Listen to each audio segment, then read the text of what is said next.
After the War of the Brothers in Episode 3, some events had gone down in the Vale that would make its future quite questionable. The friendship between me and Mikkel had deteriorated dramatically, and this led me to leave the Vale. And Mikkel took up the Vale's mantle and became Queen of the Vale. She kept its secrecy and allowed no members in the country. To this day, she is still the Queen and still lives in the Vale. But every now and then, I do pop in to use the Vale's resources for myself. The XP generators could not just be left alone. They had to be used for some purpose.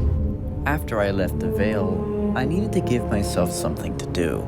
I was quite bored. And when I'm bored, bad things happen. But I didn't know what to do. Should I just live on my own? Or should I just not? Should I join another country? Should I stay in the Vale? I was really confused, and I really didn't know what to do with myself. And at around this time, the popularity of the SMP was going down dramatically. Barely anyone was on, and school was practically taking all the popularity away from the server. I gave myself a week to think about it, and finally I made a decision. I was going to go build myself an empire. When I made the empire, I was generally angry. I was angry because I had just lost the Vale, and sure, I could just take it back, but I didn't want to do that.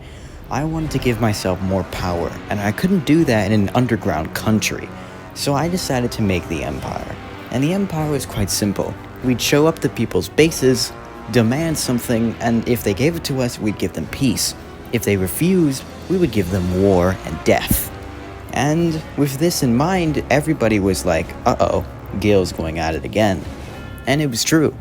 I was pissed off, and I wanted everybody's riches. And so, me, Woody, my brother, and Solid moved out to build the country you see before you. This country's name is the Guildforge. The Guildforge to this day is still alive, and to this day the Empire is also thriving.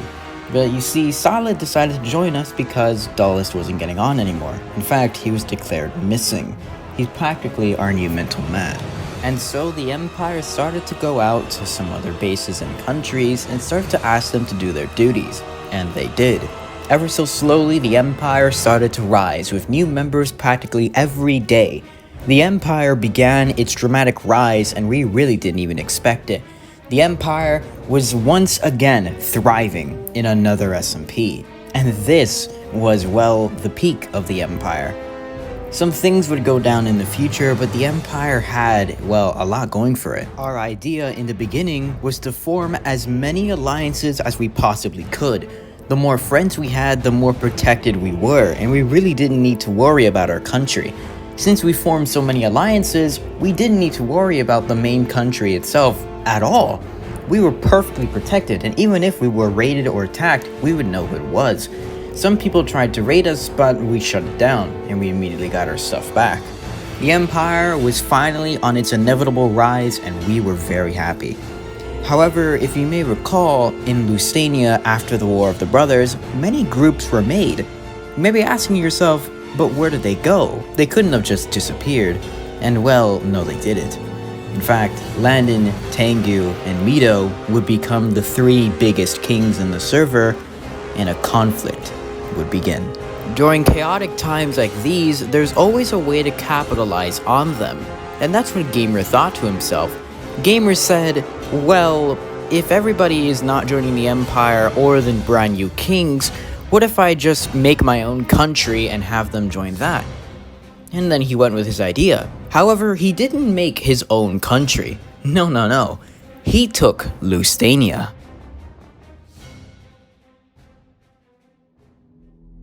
When Lusitania was recaptured by Bubs, it was generally confusing. And by the way, if I say Bubs or Gamer, just note that those are the same people. It's just a name change. Anyways, when Lusitania was captured, it was generally a surprise. We thought Lusitania was burnt to the ground, and well, it was. But Bubs decided to take the challenge, well, to rebuild the country. But he also wanted to preserve its history.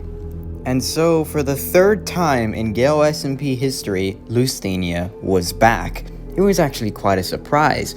Lusitania's infrastructure, its farms, its brand new grinders, and the amount of members it had was all better than the Empire's, it was actually quite shocking. Lusitania was doing better than the Empire, and honestly, the Empire didn't really care. Sure, this country was doing better, but the Empire knew one thing. Lusitania is known for falling, so eventually everything in Lusitania, well, wouldn't exist. So the Empire could care less about Lusitania's fall. But Lusitania immediately formed an alliance with the Empire, which was quite nice. And now Lusitania was playing the great game of thrones. It seemed like there was now 5 kings arised in the SMP.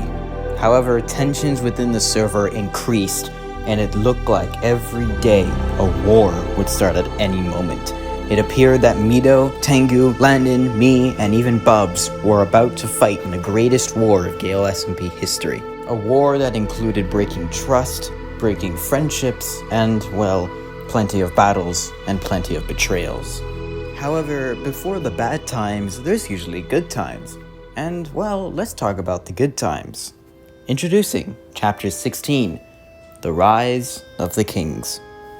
The first king to arise after the fall of Lusitania was Landon. Landon and his boys built the base you see before you.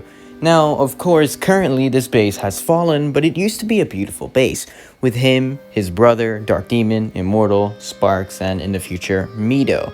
And his country was doing quite well, actually. Clover had actually joined his country, but that was some time later.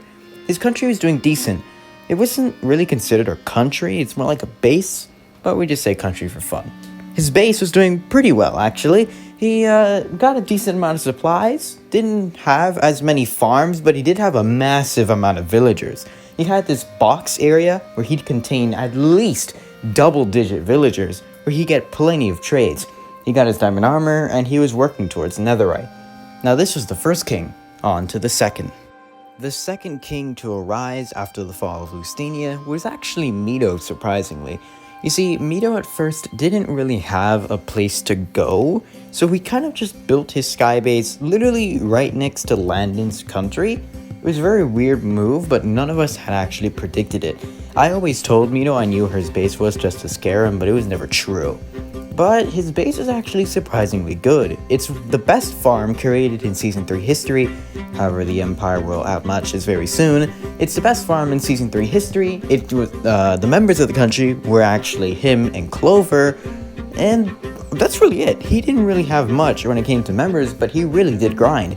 Getting reportedly a shulker box full of elytras, getting himself a netherite set, and if he ever died, he'd always have an extra one. Mito was doing decently well, and he had a lot going for him. Now on to the third king. The final king to arise after the fall of Lusitania was actually Tengu. Him, my brother, Drab, and Turtle hung out at the small village you see before you. Now, we don't really know much about this village considering that he was only there for a very small amount of time. All we do know is that he used the pillager outpost nearby to do a decent amount of raids. From there, he most likely got some villagers to get his armor up and going. We do know that this village is the result of him getting that maxed out armor. 5 kings, 5 bases, 5 leaders, 5 new groups. It appears that world peace had been made. No events were happening and everything was now peaceful.